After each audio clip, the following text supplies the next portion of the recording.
Akala niyo kayo lang sa Maynila ang masaya ang high school? Hindi pa kami kilala. Ayan na naman sila. Ay, bago tayo pagkatapos ng klase. No!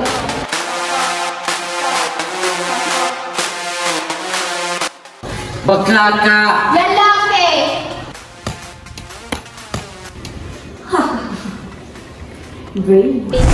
Class, take your seats. I'd like you to meet your newest classmate, Diana Santos. Amo talaga higit ang social media.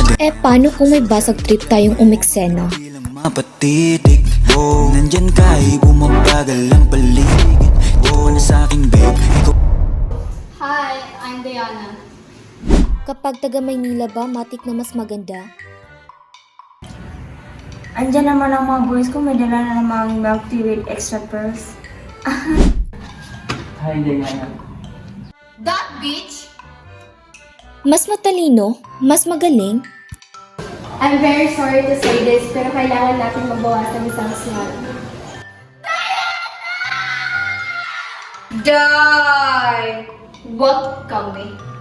I'm gonna go, okay? No! Open the door! Open it! Gagawin namin miserable yung buhay mo dito sa pakak. Tingin ko fake yung bag niyan eh.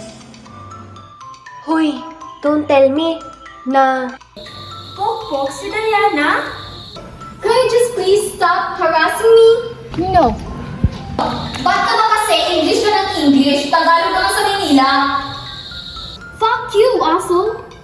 Fuck you kayong bagay! Hindi ikaw! Shut the fuck up, Fifi!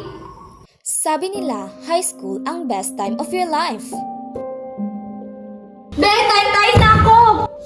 Ayoko na talaga umuwi. La, parang di naman totoo. Kung bugbugan lang yan, kayang-kaya kitang tulungan. Ano po kayong dapat gawin? Because life is a bitch. Yusi mo yata yung nahawakan ko eh. And we should be bitchier. Alam niyo ba yung ginagawa niyo sa akin ngayon? Homophobia? Typo lang yan, ma'am! Itakasin ko kayo sa social media, mga homophobic kayo! Kung ang buhay ko ay pang BL series, yung buhay mo naman pang prime time teleserye. Sa akong star athlete!